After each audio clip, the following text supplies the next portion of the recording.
आज के इस प्रबुद्ध सम्मेलन में मंच पर उपस्थित भारतीय जनता पार्टी के क्षेत्रीय अध्यक्ष श्री महेश चंद्र श्रीवास्तव जी, कार्यक्रम में मेरे साथ यहां पर उपस्थित मेरे सहयोगी मंत्रीगण श्री अनिल राजभर जी, श्री रविंद्र जायसवाल जी, डॉक्टर नीलकंठ तिवारी जी, भारतीय जनता पार्टी के महानगर के अध्यक्ष श्री विद्यासागर राय जी, कैंट से लोकप्रिय विधायक श्री सौरभ श्रीवास्तव जी, विधानसभा के प्रभारी श्री राम लखन जी, विधानसभा के संयोजक श्री अभिषेक मिश्र जी, आज के इस प्रबुद्ध सम्मेलन में उपस्थित काशी के सभी प्रबुद्धजन, उपस्थित भाइयों बहनों,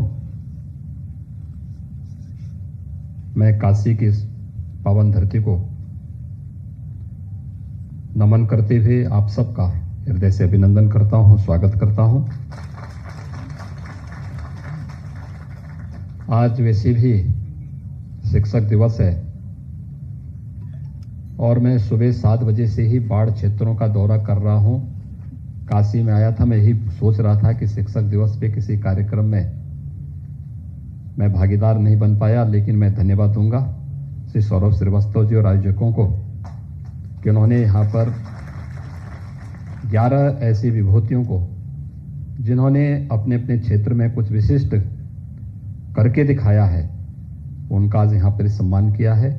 मैं उनका हृदय से अभिनंदन करता हूं, स्वागत करता हूं। शिक्षक दिवस को हम लोग देश के द्वितीय राष्ट्रपति, महान दार्शनिक विद्वान सर्वपल्ली डॉक्टर राधाकृष्णन जी की स्मृति में उनके जयंती के अवसर पर मनाते हैं। और काशी की धरती से तो डॉक्टर राधाकृष्णन जी का संबंध रहा है। काशी हिंदू विश्वविद्यालय के एक यशस्वी कुलपति के रूप में उनकी विद्वता, उनकी बुद्धिमत्ता और उनके योगदान को एक अविस्मरणीय क्षणों के रूप में यह विश्वविद्यालय परिवार मानता है। ऐसे मनीषी की जयंती के अवसर पर विद्वत समाज के साथ संवाद और इस क्षेत्र से जुड़े हुए विद्वानों का अभिनंदन का कार्यक्रम हो, ये मेरे लिए सौभाग्य का अवसर है। मैं आयोजकों को भी, इस पूरे आयोजन के साथ जुड़े हुए आप सभी प्रबुद्ध जनों को हृदय से साधुवाद देता हूं। भाइयों बहनों, काशी प्राचीन काल से ही सनातन हिंदू धर्म का केंद्र रहा है। देश और दुनिया के हर व्यक्ति के मन में काशी को देखने, काशी के बारे में जानने और काशी के बारे में बहुत सारी उत्सुकता सदैव बनी रही है। लेकिन स्वाभाविक रूप से जिन लोगों ने काशी के विद्वत और उस सूक्ष्म रूप को देखा है, वे उसके भौतिक स्वरूप पे चर्चा नहीं करते थे, उसी श्रद्धा और विश्वास के साथ काशी आते थे। लेकिन जिन्हें बाहरी भौतिक स्वरूप भी देखने की आदत होती है और अपने स्थूल दृष्टि से ही देखने की आदत होती है, तो वे लोग काशी को देख करके कभी कभी उनके मन में कुछ दूसरे ही भाव पैदा होते थे। लेकिन हम सबका सौभाग्य है कि पिछले 7 वर्षों से प्रधानमंत्री मोदी जी के यहां से प्रतिनिधि होने के बाद, सांसद चुने जाने के बाद, काशी आज अपने एक नए कलेवर के रूप में अपनी पुरातन आत्मा के साथ देश और दुनिया के लिए एक नई नजीर बनती जा रही है। आज काशी पर हर व्यक्ति गौरव की अनुभूति करता है।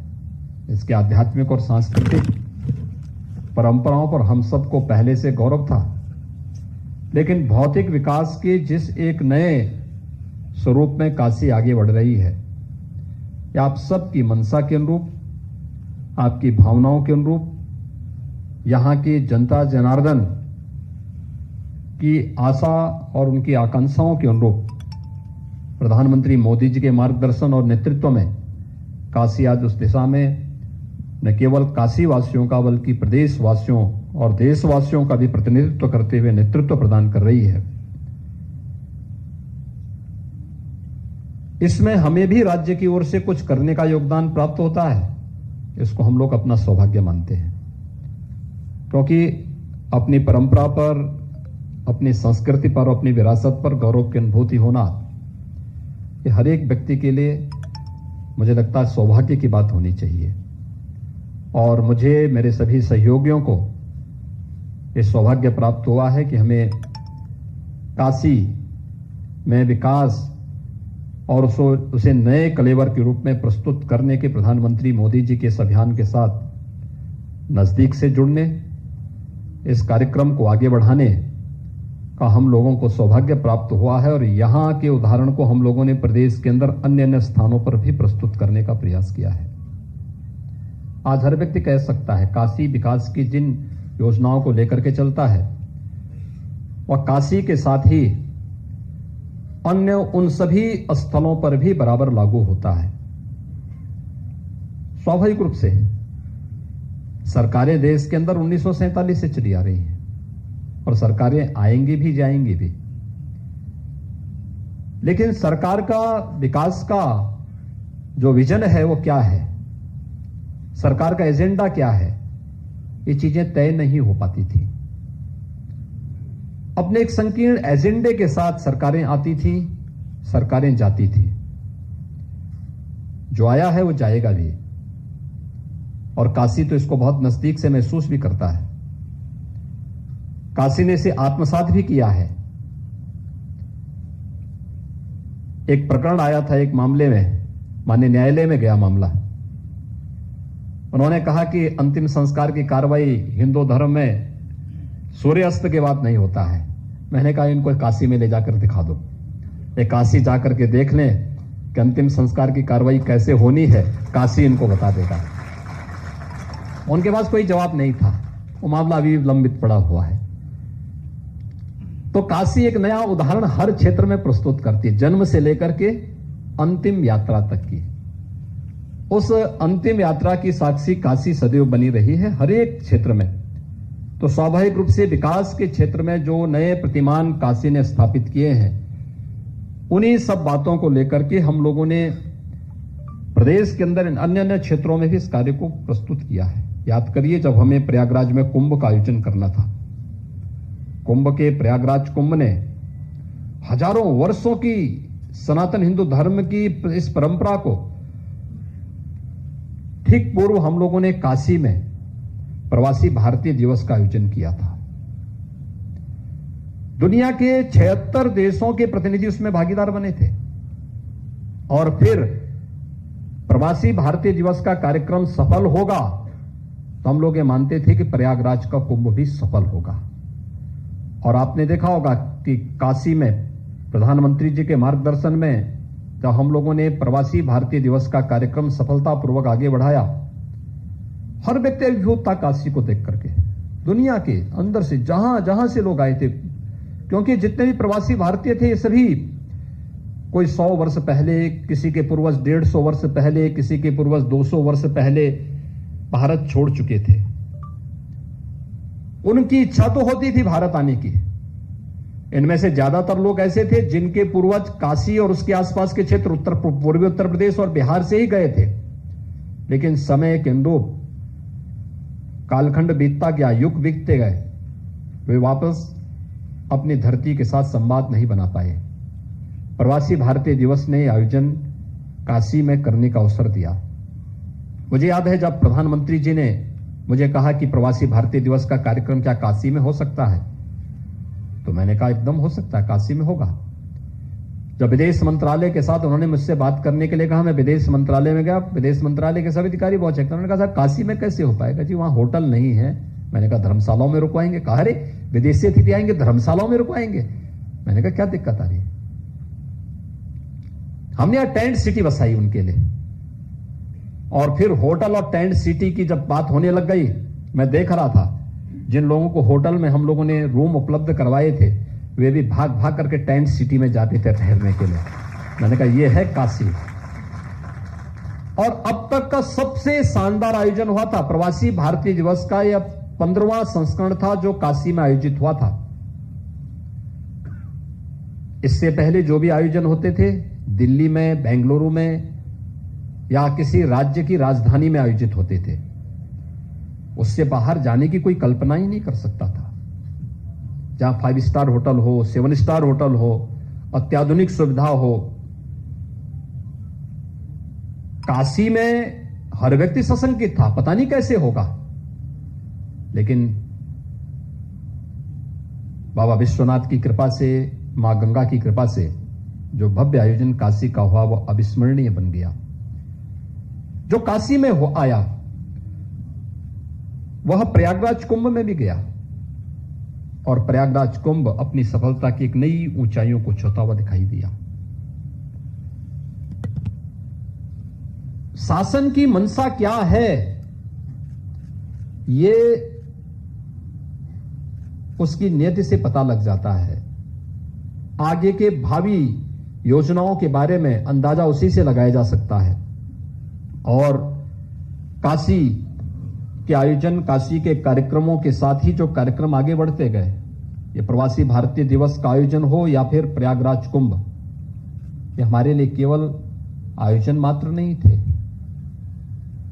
प्रदेश के बारे में देश और दुनिया की धारणा को बदलने का एक माध्यम भी था। क्योंकि उत्तर प्रदेश के बाहर हम जाते थे। उत्तर प्रदेश के बारे में 2017 के पहले धारणा क्या थी? धारणा थी कि प्रदेश की अंदर रहने लायक माहौल नहीं है। प्रदेश के बारे में धारणा क्या थी?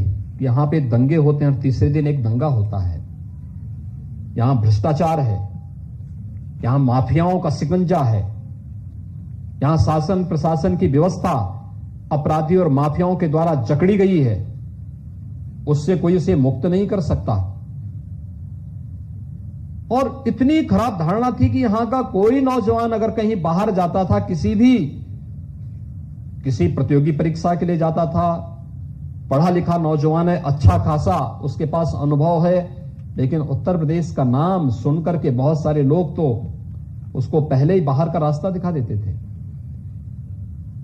लेकिन भाइयों बहनों, पिछले 7 वर्षों में प्रधानमंत्री मोदी जी ने देश के अंदर जो विजन दिया, और विगत 4.5 वर्षों के दौरान प्रदेश सरकार ने उस विजन को अक्षरशः लागू करने का जो कार्य किया, आज उसका परिणाम है देश में और दुनिया में उत्तर प्रदेश की कार्य पद्धति पर, उत्तर प्रदेश के नागरिकों पर कोई प्रश्न चिन्ह खड़ा नहीं कर सकता है। ये हमारी सबसे बड़ी उपलब्धि सबसे पहले उत्तर प्रदेश वासियों की है। ये एक दिन में नहीं पैदा हुआ, इसको बनाने में समय लगा, परिश्रम करना पड़ा। इसके लिए आप जैसे मनुष्यों ने भी इसमें अपना योगदान दिया। किसी ने लेखनी के माध्यम से, किसी ने अपनी कृतियों के माध्यम से, किसी ने अपने मंचन के माध्यम से, किसी ने किसी न किसी माध्यम से जो दुनिया की धारणा को उत्तर प्रदेश के बारे में, देश के बारे में, प्रदेश के बारे में जो धारणा बनाई, लोगों ने उसको मानना प्रारंभ किया। आज देश के अंदर उत्तर प्रदेश की कानून व्यवस्था को लोग सबसे अच्छा मानते हैं। आखिर ये वही प्रदेश था 4.5 वर्ष पहले जहां हर तीसरे दिन एक बड़ा दंगा होता था। पर्व और त्योहार शांतिपूर्ण तरीके से नहीं मनाए जा सकते थे। किसी भी प्रकार की कोई शांतिपूर्ण व्यवस्था की कल्पना भी नहीं कर सकता था। कोई शांतिपूर्ण पर्व और त्योहार मनाया भी जा रहा है तो उपद्रवी भी उसमें जबरदस्ती घुस करके उसे व्यवधान पैदा करने का प्रयास करते थे। आज तो ऐसा नहीं है। आज तो एक व्यापक परिवर्तन प्रदेश के अंदर आप देख रहे होंगे। ये जो व्यापक परिवर्तन दिखाई दे रहा है, ये किसी एक सरकार का नहीं, ये आप सबके सामूहिकता का परिणाम है, सबके सामूहिक योगदान का परिणाम है। हर एक व्यक्ति ने अपने अपने क्षेत्र में जब काम करना प्रारंभ किया, हर एक व्यक्ति ने अपने अपने फील्ड में योगदान दिया। एक विद्वान अपने फील्ड में काम कर रहा है, उसने वहां अपने कार्य को एक लक्ष्य तक पहुंचाया, उसके परिणाम उपलब्ध कराए। एक सरकारी कर्मचारी अपने फील्ड में काम किया, एक मीडिया से जुड़ा हुआ प्रतिनिधि मीडिया के फील्ड में अच्छी और सकारात्मक रिपोर्टिंग किया। एक मजदूर अपना कार्य पूरी तन्मयता के साथ कर रहा है।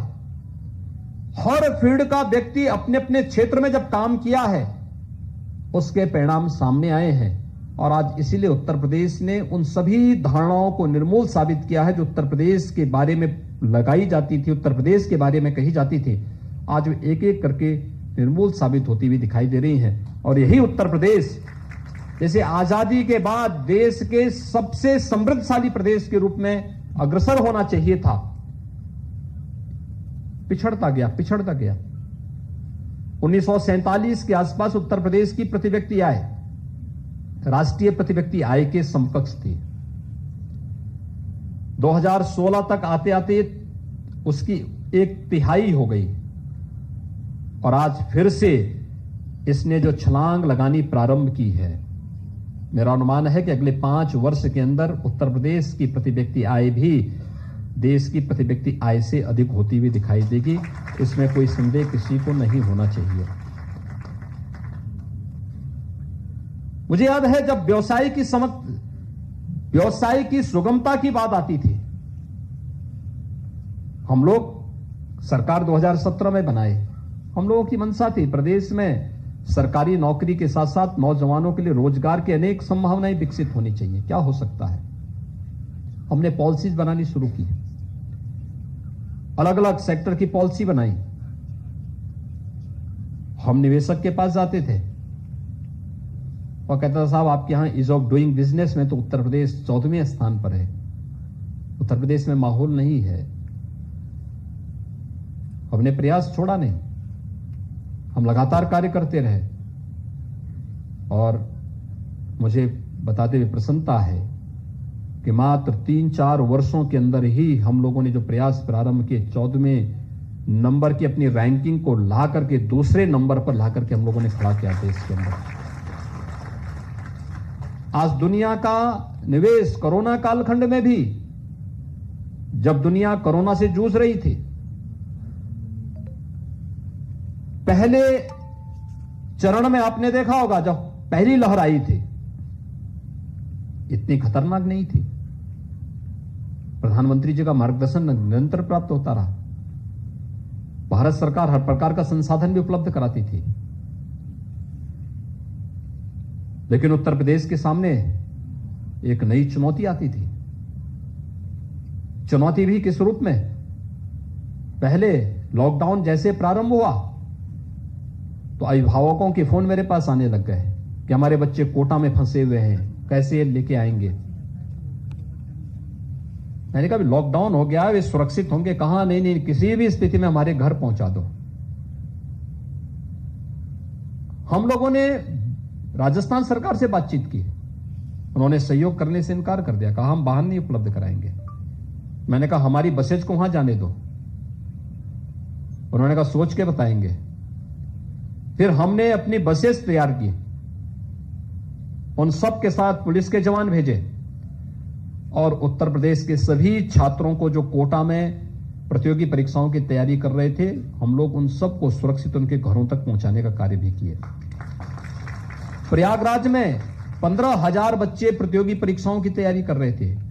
अब कोटा के बाद इनका नंबर आया, इनको घरों तक पहुंचाना है, हमने वह भी किया। और उसी दौरान कुछ राज्यों ने अपने यहां जिस संवेदनहीनता का परिचय दिया था, बड़े पैमाने पर प्रवासी कामगार और श्रमिक पैदल ही अपने घरों के लिए निकल पड़े थे और उत्तर प्रदेश उससे सर्वाधिक जूझने वाला राज्य था। 40 लाख प्रवासी कामगार और श्रमिक उत्तर प्रदेश में आया। इन सभी को हम लोगों ने भारतीय रेल की मदद से और साथ साथ उत्तर प्रदेश परिवहन निगम के माध्यम से उनके घरों तक पहुंचाने का कार्य किया। उत्तर प्रदेश अपने 40 लाख लोगों को तो पहुंचाया ही, पड़ोस के भी राज्यों के नागरिकों को 21 दिन का क्वारंटाइन उस समय था, 21 दिन के लिए क्वारंटीन में रखना, उनकी सारी सुविधाएं उपलब्ध कराना और फिर उन्हें उनके गृह राज्य तक पहुंचाने के लिए व्यवस्था करना। इस दायित्व को भी उत्तर प्रदेश ने उस दौरान निभाया। लेकिन जैसे ही लॉकडाउन समाप्त हुआ, सामान्य गतिविधियां आगे बढ़ती हुई दिखाई दी, तो स्वाभाविक रूप से कोरोना भी आता। कोरोना आ रहा है तो फिर हमें उसके लिए उपाय भी करने होते थे। हम लोगों ने इस दौरान हम चुपचाप नहीं बैठे थे, टेस्टिंग की क्षमता बढ़ाते गए। जब कोरोना का पहला मामला उत्तर प्रदेश में आया था, तब उत्तर प्रदेश में टेस्टिंग की कोई सुविधा नहीं थी। आज हमारे पास 4 लाख टेस्ट प्रतिदिन करने की क्षमता है। आज हम लोगों के पास पर्याप्त मात्रा में बेड्स मौजूद हैं। उस दौरान जो लोग उत्तर प्रदेश में वापस अपने गृह राज्य में आए, उन लोगों की स्किल मैपिंग करने वाला राज्य उत्तर प्रदेश पहला राज्य था और फिर उनको किसी न किसी कार्य के साथ जोड़ने की कार्रवाई। लेकिन इसमें उत्तर प्रदेश में नया निवेश भी आए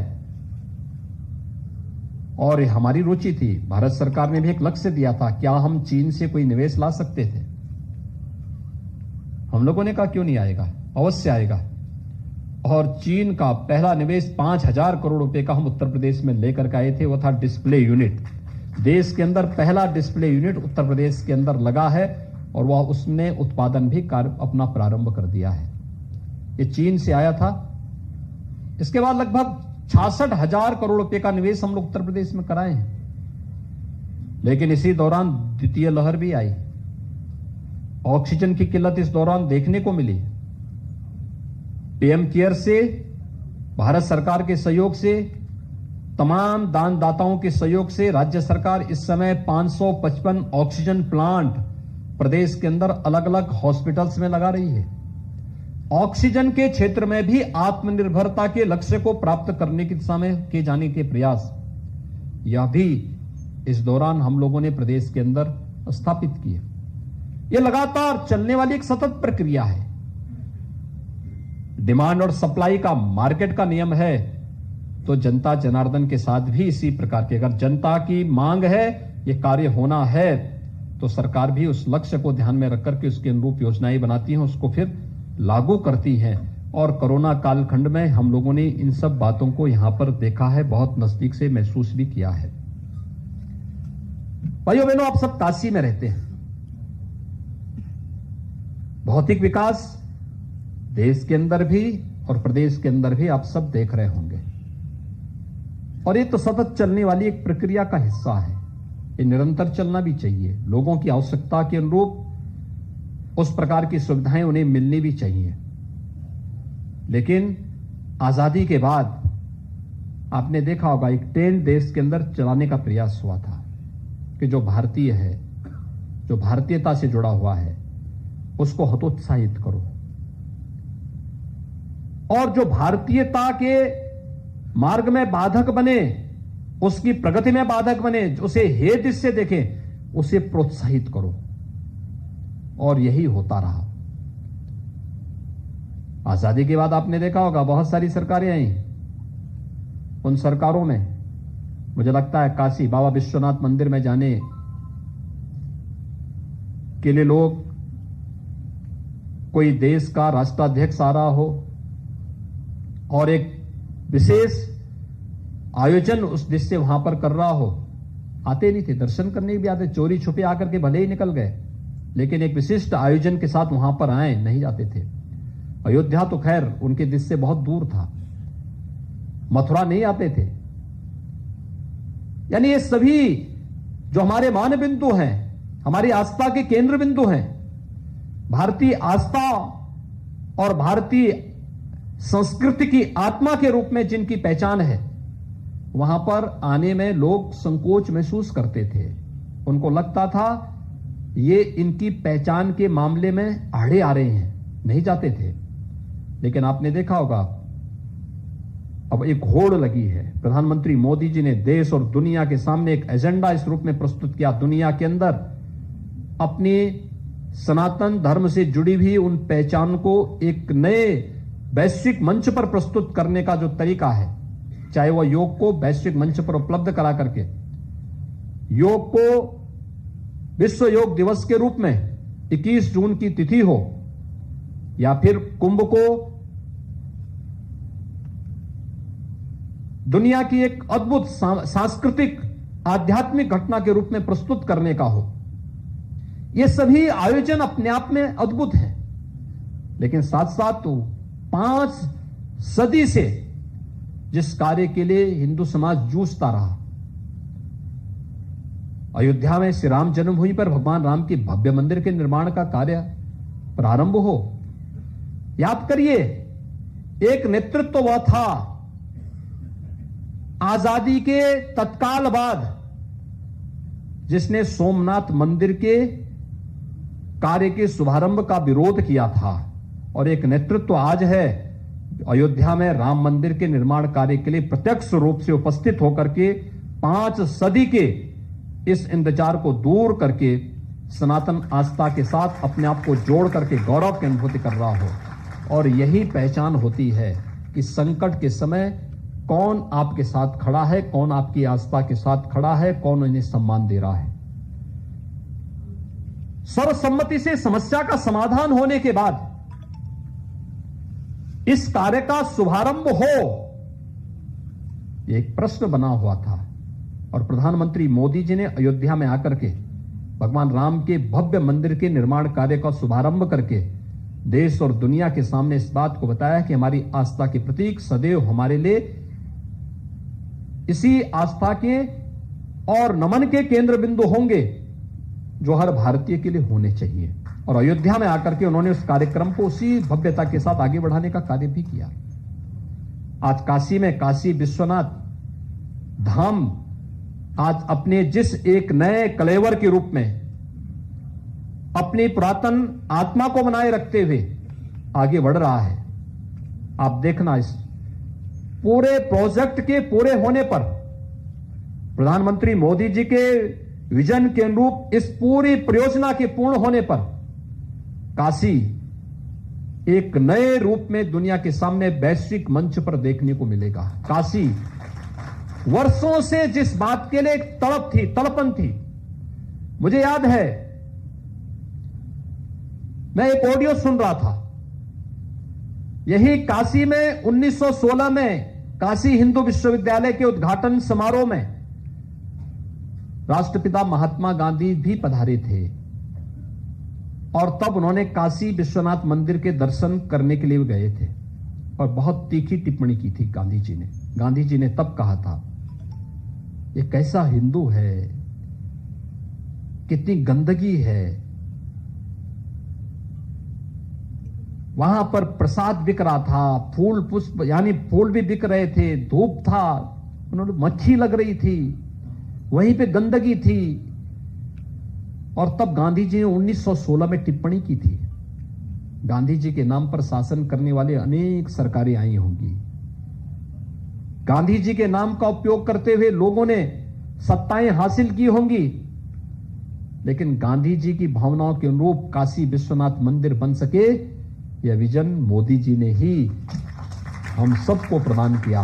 और आज काशी विश्वनाथ धाम जिस रूप में आगे आ रहा है, आज काशी के अंदर जिस प्रकार के विकास के कार्य चल रहे हैं, नित्य नए प्रयोग काशी को एक नई काशी के रूप में प्रस्तुत करने का है, आप सबके सामने है।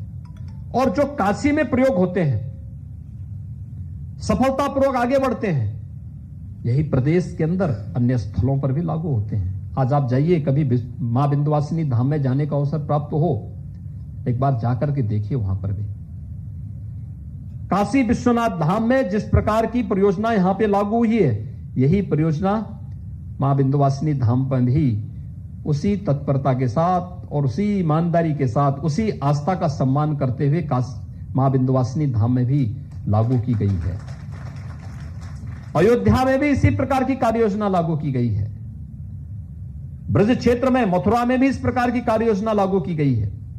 यानी हर एक क्षेत्र में इन कार्यक्रमों को आगे बढ़ाने का प्रयास हो रहा है। तो कहीं ना कहीं उस विजन के पीछे काशी है, उस विजन के पीछे प्रधानमंत्री मोदी जी हैं, और उसी को हम लागू करके काशी के माध्यम से आज जो चीजें प्रदेश के अंदर लागू हो रही हैं, देश भी और दुनिया भी उसको हाथों हाथ देती है। पहले तो अयोध्या जाने में लोग घबराते थे। मुझे याद है जब दीपावली के पहले मुझे हमारे अधिकारियों ने कहा कि दीपावली के दिन आप कहां रहेंगे। मैंने कहा मतलब? उन्होंने कहा नहीं, हम सभी प्रशासनिक अधिकारी आपको विश करने के लिए आना चाहते हैं। मैंने कहा भी दीपावली के दिन तो मेरा कुछ जनजातीय छात्रों के बीच में और उन समाज के बीच में कार्यक्रम होता है। मैं पिछले 15 वर्षों से उनके बीच में जाता हूं। तो उन्होंने कहा हम लोग आना चाहेंगे। फिर मेरे दिमाग में आया, मैंने कहा दीपावली के दिन मैं उनके बीच में रहूंगा, एक दिन पहले मैं मालूम करूं कि अयोध्या में क्या होता है। तो मैंने एक टीम अयोध्या भेजी। मैंने कहा अयोध्या में कोई विशिष्ट आयोजन दीपावली के अवसर पर? लोगों ने कहा नहीं। मैंने कहा वहां कैसे कार्यक्रम हो सकता है, इसकी कोई कार्य योजना बनाई गई? लोगों ने कहा नहीं। मैंने कहा क्या बन सकती है? कहा साहब बहुत बवाल हो जाएगा। मैंने कहा ये बवाल केवल अयोध्या और मथुरा काशी के लिए क्यों होता है, और ये बवाल क्यों वो बोल रहे हैं आप? क्या अपना पर्व और त्योहार मनाना बवाल का कारण बनता है क्या? तो मैंने एक टीम भेजी। मैंने कहा आप जाइए, वहां के पूज्य संतों से बातचीत करिए और बोलिए क्या दीपावली का आप कार्यक्रम भव्यता के साथ अयोध्या में हो सकता है। वो टीम आई, उन्होंने कहा संत तो तैयार हैं लेकिन मीडिया इसको बहुत नेगेटिव लेगी। मैंने कहा देखो हमें अपने राह पर आगे बढ़ना चाहिए, कौन क्या बोल रहा है इसकी बहुत चिंता मत करिए। हम जाएंगे तो भी जिसको विरोध करना हो विरोध करेंगे, जिसको समर्थन करना होगा वो हमारे कार्यक्रम को हाथों हाथ लेंगे। और मैंने कहा सफलतम आयोजन होगा ये। लोगों ने कहा क्या कार्यक्रम हो सकता है? मैंने कहा मिट्टी के दिया जलाएंगे, वहां दीपोत्सव का कार्यक्रम करेंगे। कहा कितना? मैंने कहा कितने दीपक वहां मिल सकते हैं? लोगों का 2000 4000 अरे बार नहीं, कम से कम 51,000 से शुरू करिए। अब 51,000 मिट्टी के दीपक नहीं मिल रहे थे हम लोगों को। अनुमान करिए पूरे प्रदेश से जुटाए गए। और आज मैं अयोध्या में कहूं कि दीपोत्सव का आयोजन होना है इस वर्ष के लिए, अभी से नीलकंठ जी से मेरी अभी परसों एक दिन चर्चा हो रही थी, 7.5 लाख दीपक अभी से बनकर के तैयार हो चुके हैं। आप सोचिए ये केवल दिया नहीं है, ये रोजगार भी है। आप सोचिए प्रजापति समुदाय के कितने लोगों को इसके माध्यम से रोजगार मिलता है। हमारे प्रदेश अध्यक्ष एक दिन मुझे बताने लग गए कि हमारा एक बूथ अध्यक्ष लखनऊ में, मैं 2 वर्ष पहले उसके घर में गया था, 2018 के पहले, तो उसकी परिवार की स्थिति बहुत, माली हालत बहुत खराब थी। वो लगभग 200 परिवार एक ही खानदान से निकले हैं। और कहा कि इस बार में गया वहां खुशहाली थी। मैंने उनसे पूछा भाई क्या मामला है? उसने कहा साहब देखिए सरकार की योजनाओं का लाभ कैसे हमें मिलता है। मैंने कहा कैसे? उन्होंने कहा साहब देखिए प्रदेश में प्लास्टिक पे बैन लगा तो मिट्टी के बर्तनों की मांग हुई। प्रजापति समुदाय और कुम्हार जो थे ये सभी मिट्टी के बर्तन के लिए, मिट्टी के लिए तरसते थे। तो राज्य सरकार ने एक नीति बनाई कि अप्रैल से जून तक हम सभी गांवों के तालाब फ्री में इनको देंगे मिट्टी निकालने के लिए। 2 काम होते थे, हमारे लिए जल संरक्षण के लिए तालाब मिल जाते थे और उनको फ्री में मिट्टी मिल जाती थी। यानी हमारा काम भी फ्री, उनका काम भी फ्री, दोनों को मुफ्त में काम हो रहा है। वही भी खुश, हम भी खुश कि हमारा पैसा नहीं लग रहा। वे खुश इसलिए कि हमें मिट्टी का पैसा नहीं देना पड़ रहा है। दूसरा, मैंने उनके साथ बैठ करके एक चर्चा की। मैंने कहा आप लोग मैनुअली जो हाथ से चाक चलता है इससे कितने बर्तन बनाते हैं? उन्होंने कहा 70 से 75। मैंने कहा अगर इलेक्ट्रिक चाक या सोलर चाक आपको देंगे तो आप इससे 4 गुना बर्तन बना सकते हैं। उन्होंने कहा हां बन सकता है, इसकी ट्रेनिंग आप दिलवा दीजिए। मैंने कहा हम ट्रेनिंग भी देंगे, आपको इलेक्ट्रिक या सोलर चाक भी देंगे, लेकिन शर्त एक कि बर्तन के दाम कम करने पड़ेंगे, क्योंकि फ्री में मिट्टी दे रहे हैं। सोलर चाक और इलेक्ट्रिक चाक भी फ्री में देंगे, ट्रेनिंग फ्री में देंगे, और जो काम आप जितने समय में 75 बर्तन बनाते थे उतने समय में आपके 300 से 350 बर्तन बनेंगे। तो दाम उसी प्रकार से जितनी तेजी के साथ ये बढ़ेगा उतनी तेजी के साथ दाम भी कम होना चाहिए।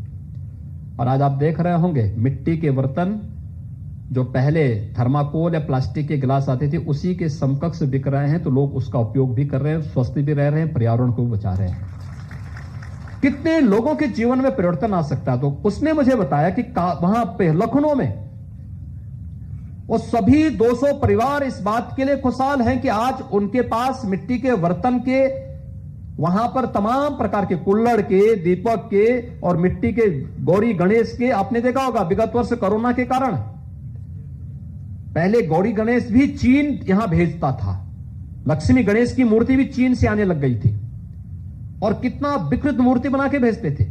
यानी मूर्ति भी अपनी दूरदर्शनीय हो वो मूर्ति होती है, लेकिन वो कैसे बनाता, गणेश जी को ऐसे बना देता था, उट पटांग बनाते थे, लेकिन लोग अपने घर में पूजा करने के लिए ले जाते थे। आपने पिछले वर्ष देखी होंगी मूर्तियां जो आई थी, यहीं के कुम्हारों ने, यहीं के प्रजापति समुदाय की माटी कला बोर्ड से जुड़े हुए लोगों ने बनाई। कितनी अच्छी अच्छी मूर्तियां और सस्ते में मार्केट में मिली, और सभी यहीं से, क्योंकि हम लोगों ने कहा चीन से तो कुछ मंगाना ही नहीं है, सब यहीं से आएंगे, और उन लोगों ने सस्ते में मूर्तियां बनाई। मैं जब अयोध्या जा रहा था दीपोत्सव, दीपावली के एक दिन पहले, तो इससे पहले हम लोगों ने लखनऊ में एक बहुत बड़ा प्रदर्शनी लगाई थी माटी कला बोर्ड से जुड़े हुए लोगों का। तो एक कुम्हार मेरे पास आया मिलने के लिए, उसने समय मांगा, तो मेरे लिए एक बड़ा दीप स्टैंड लेके आया था। तो मैंने कहा भैया क्यों लेके आ गए मेरे लिए, क्योंकि मैं तो दीपावली के दिन यहां रहूंगा नहीं, मैं तो अयोध्या जा रहा हूं, फिर मुझे एक जगह बनवासी समाज के कार्यक्रम में जाना है। लेकिन ये बताओ क्या कुछ आपको प्रॉफिट हुआ भी? उसने कहा साहब मुझे अब तक 3 दिन में मैं 4 लाख की नेट प्रॉफिट कमा चुका हूं। मैंने कहा इतना प्रॉफिट कभी कमाया? कहा साहब साल भर में नहीं मिलता था, अब हमें इतना प्रॉफिट मिल जा रहा है, और ये जिस तेजी के साथ मार्केट की डिमांड हुई है इसको देखते हुए इसमें और तेजी आएगी। मैंने कहा ये जो स्टैंड आप लेके आए हैं इसकी कीमत क्या है? उसने कहा साहब मैं 2 लेके आया था, एक तो 25,000 में बिक चुका है और एक मैं आपको देने के लिए आया। मैं कहा क्यों 25,000 खराब कर रहे हैं, आप इसको भी ले जाइए और फिर बेचिए, और उस पैसे को फिर किसी और को रोजगार के साथ जोड़ देंगे तो मुझे इसी में प्रसन्नता होगी।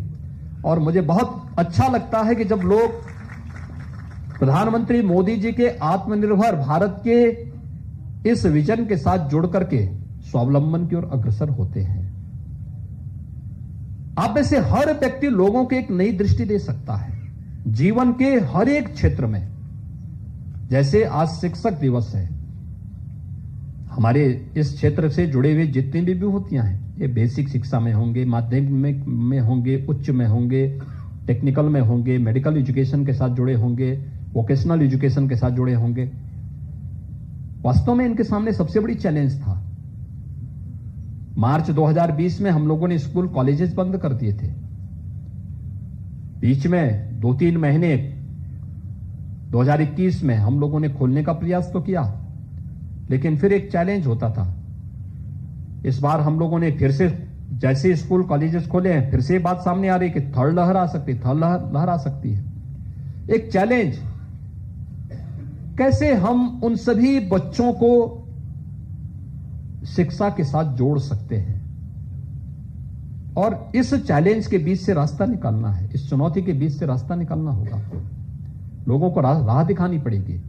तकनीक का बेहतर उपयोग कैसे कर सकते हैं, क्योंकि एक वो समाज जो हर प्रकार से सुविधा संपन्न है, वहां पे उनके पास टैबलेट होंगे, उनके पास अपने लैपटॉप भी होगा, उनके पास अच्छे स्मार्टफोन भी होंगे, उनके पास डिजिटल एक्सेस भी होगा, सब कुछ होगा।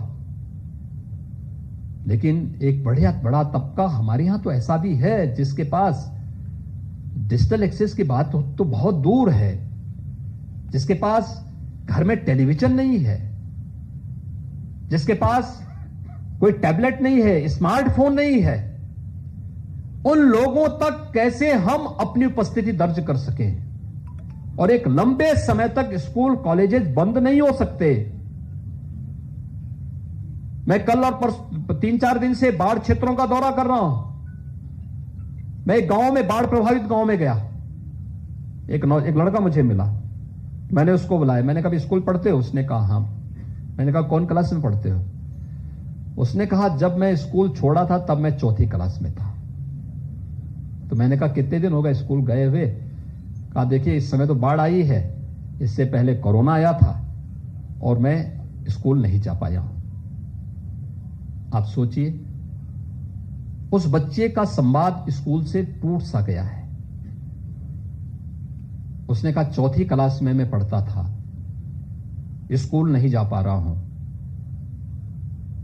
यह एक भाव है उन बच्चों के जिनके मन में पढ़ने की एक तमन्ना तो है, लेकिन कैसे हम उसके लिए सहज और सरल बना सकेंगे कि वह तकनीक का भी उपयोग उसके लिए आसान हो सके। इस दिशा में शिक्षा जगत से जुड़े हुए हर एक फील्ड में, बेसिक, माध्यमिक, उच्च, तकनीकी, चिकित्सा शिक्षा या फिर व्यावसायिक शिक्षा, या हर एक फील्ड से जुड़े हुए उन लोगों को इसके बीच का एक रास्ता अपनाना पड़ेगा। और तकनीकी विश्वविद्यालयों की जब इस बार परीक्षा हो रही थी तो मामला आया कि इनको भी प्रमोट कर दिया जाए। मैंने कहा भी नहीं, ये प्रमोट नहीं होंगे। हम बेसिक, माध्यमिक, उच्च और इन सब में मान सकते हैं, लेकिन तकनीकी विश्वविद्यालय में हर एक छात्र को टैबलेट उपलब्ध कराओ, लैपटॉप की सुविधा उपलब्ध कराओ, नहीं है तो उसके लिए कुछ सुविधा उपलब्ध कराओ, लेकिन इनकी परीक्षा होनी चाहिए। आप इनके क्वेश्चन जो पेपर है इसको 3 घंटे के बजाय 2 घंटे का कर लो, लेकिन ऑनलाइन एग्जाम करवाइए। और इनकी सबकी ऑनलाइन एग्जाम हुई है। लेकिन शेष अन्य क्षेत्रों में हमें कोई रास्ता तो अपनाना पड़ेगा, कुछ तो करना पड़ेगा। इसलिए भाइयों बहनों, इस दिशा में एक नए प्रयास को आगे बढ़ाने की आवश्यकता है। क्या इसके बारे में हम गांव-गांव जाकर के, पहले बच्चे स्कूल आते थे, क्या अब ये संभव है कि हमारा शिक्षक अलग अलग समय में अलग अलग गांव में जाकर के अलग अलग सामुदायिक क्लासेज वहां पे लेकर के बच्चों को पढ़ाने की व्यवस्था करें? एक नया कॉन्सेप्ट होगा ओपन स्कूल के रूप में। ओपन स्कूल अभी तक तो ये होता था कि कैंपस उसके खुल जाते थे, लेकिन अब गांव-गांव में जाकर के कोई विद्यालय पेड़ के नीचे चल रहा है, कोई पंचायत भवन में चल रहा है, कोई किसी खुले स्थान पर किसी बरगद के पेड़ के नीचे चल रहा है, कोई किसी घाट पर चल रहा है, कोई कहीं पर चल रहा है। 5 बच्चे 10 बच्चे हैं, और ये तो हमारी पुरातन परंपरा है, गुरुकुल की परंपरा है, काशी की तो ये परंपरा ही रही है। गुरु और शिष्य की परंपरा, काशी उसके साथ रसा बसा रहा है। क्या हम इस व्यवस्था को, अगर कोरोना जैसी महामारी लंबे समय तक खींचती है, आगे बढ़ती है, उन स्थितियों में हमारे सामने कुछ तो विकल्प होने चाहिए। इस महामारी के सामने दुनिया पस्त ही है। भारत ने तो फिर भी समय से कदम उठाए हैं। उसका परिणाम यह रहा कि प्रधानमंत्री जी की जो हर एक जगह उपलब्धता रही, उसका परिणाम है कि भारत ने तब भी इसको काफी हद तक नियंत्रित करके रखा, मृत्यु दर को न्यूनतम करके रखा। कोविड प्रबंधन का एक बेहतरीन उदाहरण दुनिया के सामने इतनी बड़ी आबादी के बावजूद रखा। लेकिन दुनिया के अंदर अमेरिका जैसे देश बस तो हो गए। अमेरिका की आबादी भारत की आबादी की 1/4 है, लेकिन अमेरिका के अंदर कोरोना से मौतें भारत से 1.5 गुना ज्यादा है। अनुमान कर सकते हैं कि मृत्यु दर कितनी ज्यादा वहां पर है। जबकि अगर हेल्थ इंफ्रास्ट्रक्चर की आप बात करते हैं तो भारत से कई अच्छी स्वास्थ्य की सुविधाएं अमेरिका के पास हैं, लेकिन कोरोना के सामने सब पस्त हो गए। इसलिए केवल सुविधा बढ़ा देने से नहीं, बल्कि बेहतर प्रबंधन और फिर उसे लागू करने की एक दृढ़ इच्छा शक्ति, नेक नियति किस रूप में हम आगे बढ़ा सकते हैं, इस पर भी अच्छे परिणाम आने की संभावना हमेशा निर्भर करती है। और भारत ने प्रधानमंत्री मोदी जी के नेतृत्व में कोविड प्रबंधन का उदाहरण प्रस्तुत किया था। लेकिन अभी बहुत सारे चैलेंजेस हम सबके सामने हैं और जीवन के हर एक फील्ड में, चाहे वह शिक्षा का क्षेत्र हो, व्यवसाय का क्षेत्र हो, अर्थतंत्र का क्षेत्र हो, जीवन का कोई भी क्षेत्र ऐसा नहीं जिसमें अगर चुनौती नहीं तो फिर सफलता के मार्ग आगे बढ़ने की संभावनाएं भी उतनी क्षीण होती हुई दिखाई देती है। हमें उस दिशा में बेहतर प्रयास करने होंगे और मैं काशी के आप सभी विद्वत समाज से ही अपील करूंगा कि आज केंद्र और प्रदेश सरकार अपनी जन कल्याणकारी योजनाओं के माध्यम से, अपने इंफ्रास्ट्रक्चर डेवलपमेंट की योजनाओं के माध्यम से एक स्वच्छ, पारदर्शी सरकार के माध्यम से एक भ्रष्टाचार मुक्त, भय मुक्त वातावरण देने की अपनी प्रतिबद्धता के लिए पूरी ईमानदारी के साथ कार्य कर रही है। देश के अंदर आंतरिक और बाह्य सुरक्षा के मोर्चे पर हो या सुशासन के लक्ष्य को प्राप्त करने के लिए बढ़ाए जाने वाले किसी भी कदम को पूरी तत्परता के साथ और पूरी प्रतिबद्धता के साथ आगे बढ़ाने का, या राज्य के अंदर कानून व्यवस्था और सुशासन के लक्ष्य को प्राप्त करने की दिशा में किए जाने वाले प्रयास, ये आप सबके सामने है। इसे हम और भी अपने स्तर पर आगे बढ़ाने में अपना योगदान दे सकते हैं। और विद्वत समाज हमेशा समाज को एक नई दिशा देता है, समाज को सकारात्मक ऊर्जा से भरपूर करके एक नई दिशा की ओर अग्रसर कर सकता है। काशी से मिलने वाली यह ऊर्जा न केवल काशी वासियों के लिए बल्कि प्रदेश वासियों के लिए और अंततः देशवासियों के लिए एक नई प्रेरणा होगी। आज के इस अवसर पर मैं एक बार फिर से इस कैंट विधानसभा क्षेत्र में आयोजित इस प्रबुद्ध जन सम्मेलन के अवसर पर आप सभी का हृदय से अभिनंदन करता हूं। यहां के अपने लोकप्रिय विधायक श्री सौरभ श्रीवास्तव जी को और उनकी पूरी टीम को हृदय से धन्यवाद देता हूं। विश्वास व्यक्त करता हूं कि वे निरंतर आप सभी का मार्गदर्शन प्राप्त करते हुए आपके नेतृत्व में काशी की इस विशिष्ट विरासत को आगे बढ़ाने में अपना योगदान देंगे। आप सबके प्रति मेरी शुभकामनाएं।